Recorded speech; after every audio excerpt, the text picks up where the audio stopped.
Yeah, so as far as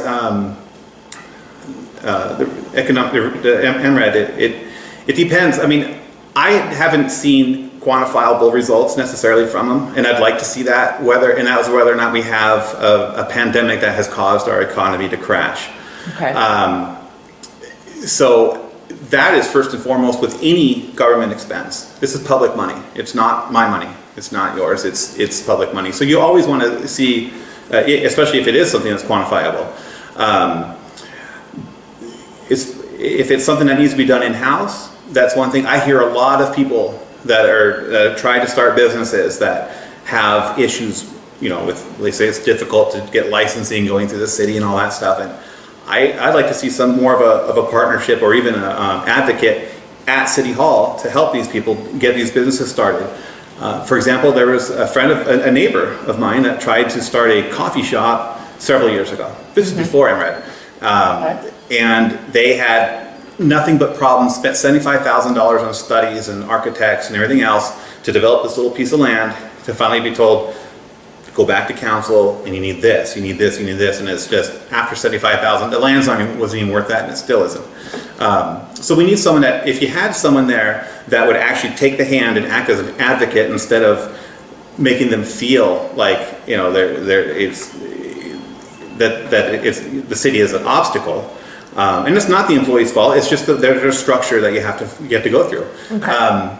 I think that's the way to do it. I think that you don't necessarily need to have an outside organization doing that stuff for you, or the employees could be doing this stuff, and the city council could be doing stuff like this. I don't think $200,000 a year, especially during this pandemic where we're talking about closing the rec center. They're talking about there's so many cuts that they're talking about doing. Which is all hypothetical because you don't know until you actually see the budget. Right. But I don't know that I'm not saying cut it all. I'm saying it's definitely something you look at. Okay. Should more of the city's budget dollars be spent on income producing and business generating activities like new sports fields, amphitheaters, concert venues, things like that? Well, I think those are very different things because sports fields don't cost a whole lot to make more soccer fields. Sports tourism has become a very big part of our economy. Mm-hmm. When you're talking amphitheaters and stuff that are made by the city, I don't think we should be doing that because they cost a lot now. If it was something that Eureka or Deep Roots or someone wanted to sponsor, that's a whole different story. But as far as using public funds to do that, I wouldn't want to do that. Sports fields are another story though. We have land. Sod is not that expensive. Making these parks isn't the expense that you would get making an amphitheater. Okay. If elected, what would be the one thing you would most like to work on first? Well, I really think the most important thing is to work on the economy. Is to work on getting people back to work. Is to work on getting the casinos back open. It's hopefully by the time the election happens, we'll have a clear path to that. But we're still going to be. I think it's going to take us a while to actually get to the point where we were. It might take a year. It could take 2, and I hope it doesn't take longer. But that's what we need to be working on. Anything that makes it easier for businesses to keep going. For anything that helps increase our tax base, to keep our budget, to work on to increase our city budget, to get our public safety where it is right now, to get our services the way they are right now, to basically restore the economy before you actually work on expanding it. Okay. Well, you kind of alluded to this a few minutes ago. There is a lot of talk about being business friendly. Mm-hmm. Do you consider Mesquite to be business friendly? And do you consider city staff to be appropriately organized? In other words, do we have our staffing priorities in the right place? I haven't necessarily heard anything negative about the actual staff. It's just the process that people have, and the staff when I've gone in there have been great. Now I haven't. Well, actually, no. When I did go in there for business related, they were super friendly and super easy. When I built my house, super friendly, super easy. But That's not what I've heard from everybody else. It's not. It's some say it is, some say it isn't. So it's definitely something that needs to be addressed to see where the disconnect is. Okay. So it's important because we want people to build. We want them to start businesses. We want them to do anything that's going to help increase our tax base, and our employees know that. Without businesses and without building, we don't really have much else to fall on, especially when you see, the economy the way it is right now. Yeah, okay. People complain about the appearance of the downtown corridor, and we're talking mainly Mesquite Boulevard and the little piece of Sand Hill Boulevard. Yeah. Yet there are several million dollars available to property owners on those two areas primarily through the Redevelopment Agency, or RDA, tax fund to help improve the appearance of their properties. Mm-hmm. What will you do to stimulate businesses taking advantage of those funds? And before you ask that question, who sits on the RDA Board of Directors? I don't know who sits on the RDA Board of Directors. Okay. Yeah, no, it is something that's important, obviously, to have that redeveloped. It's an eyesore. I'm all for public-private partnerships, not so much with the government actually giving money out. In this case, it would be a public and private investment. So, but how you get that started is something that needs to be looked at. It's not something I've looked at personally. Okay. Okay. Which county-based committees would you like to be appointed to if you're elected to council? George was at the Global Economic Alliance, I think that's what it is. George Galt is. George Rapson. George Rapson is Las Vegas Convention and Visitors Authority. Uh-huh. And George Galt is Las Vegas Global Economic Alliance. Okay, I haven't looked at that in a while. I know as far as committees I'd like to be on, first and foremost is going to be, I'm really going to beg Councilwoman Black to have her spot on the CIAB. And of course, since George Rapson isn't running for his seat, and I think whoever's running for that seat is probably the candidate to take over where he is. Okay. Okay. What are your thoughts about providing workforce housing, and who should spearhead that effort? Should it be the city spearheads it, private developers do, or both? Sure. As a public-private? And how would you do that if you were on council? I've met with contractors who have had lots of interest in developing and lots of interest in working on these housings, but the numbers have to make sense.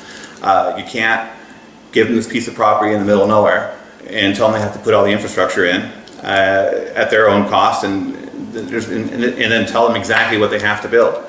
That's what I've heard from the contractors. It should be a public-private partnership, but it should also be easier for them to do so. If you're going to give them a piece of land that they got to put infrastructure in, don't put it in the middle of nowhere.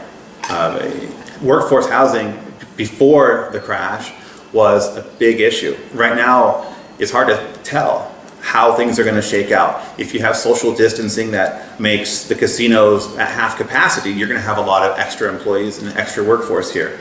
And if you have, there's going to be a whole lot of point into putting a bunch of money into more workforce housing if you don't have the workforce anymore because there's no jobs. So it's definitely something you need to be planning for. I know we have the apartments going in by the Ford dealership. I know that there's other things in play over on Hillside. I think that's something we need to keep looking at doing, seeing what developers want to come do it.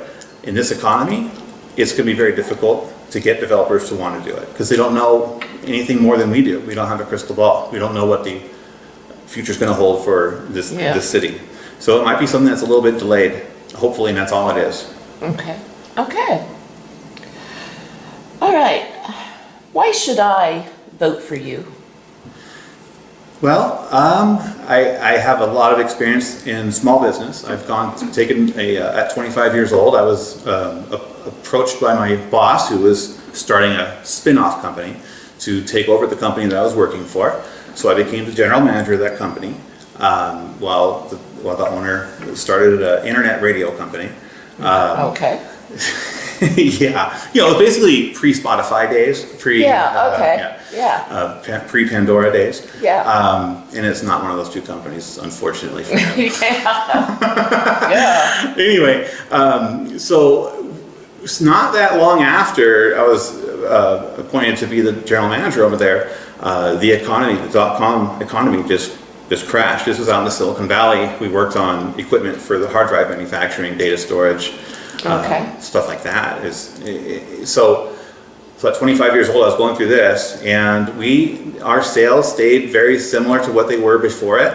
Our business we didn't lose anybody, we didn't have to lay anybody off. There was a little bit of delay in payments getting income from the customers, but we went through that just fine. And then when I came here, I had started my own business on the side when I lived in Silicon Valley. Then we had our housing crunch, and business completely thrived. I drive around and see all the foreclosures and everybody losing their houses, and it was a terrible, terrible time that I hope we don't repeat. Well, what we're going through now, we don't know if it's going to be a repeat of that, if it's going to be any better or any worse. But I think you need somebody that has some experience in running businesses, in looking at budgets, in order to get through this time. That's a huge thing. Another thing is I'm very well invested into the education of the kids in this community. My kids do well, but I see a lot of their classmates and other kids that maybe don't have the same support that they have at home, or everybody's different. I think it's really important that education is a focus. And if you have, excuse me. Sure. If you have someone on there that has been in classrooms, that has looked at those budgets, that has seen what goes on, not just one day or even one school year, but for 3, 4, 5 years, they kind of see where things need to happen with that. I'm involved as a Mesquite Police volunteer with the Watchdog program and all that stuff, all the volunteerism. You don't see me all over. I don't have a lot of photo ops. That's really not what I do. I'm not a photo op guy. I like to do what I do and I don't do things for recognition. I do things because it's what to do the right thing. That's me. I really pride myself on integrity, and I don't think that's necessarily a characteristic that everybody has. I'm not saying that anybody in my seat doesn't have that, because I like the folks that are running for the same seat. Okay, any other issues or ideas or comments or anything that you want to relay to the public? Well, I do think that the 4 main points that need to be focused on for the next city council is going to be business recovery and getting more businesses to come here afterwards. And I think by doing that, you have to have your workforce housing, you have to have strong public safety, and you have to have good education available in this city. We're in the 5th largest school district in the nation, and I don't even know. I'd have to say that Jara does know where Mesquite is, because he's been here before, but most people that work for that district, I just don't think they even know that Mesquite's in the same state, and nonetheless the same district. So if you don't have a good educational system, what company is going to want to bring their workers to a place like that? If there's nowhere to live, who's going to want to come here? If your public safety, if you have a 10-minute response time to a break-in or a domestic issue or burglary, who's going to want to live here? I think those things need to be maintained and improved upon. So those are my 4 main points of running. All right, well, thank you very much for your time, and thank you for running for council and going through this circus. Yeah, great word. It's never something I anticipated on doing, but it was it just seemed that it was something that is more of a duty for me to do it. I look at kids that go on missions. I'm not a member of the LDS Church, but I have a lot of friends that are, and I see when their kids go on missions, they do it because it's their duty. And to me, it's like joining the service. It's their duty, and I feel like those are two things I haven't done in my life, but this is something that I can do. Okay. All right. Well, thank you very much, and we appreciate your time, and good luck with the primary.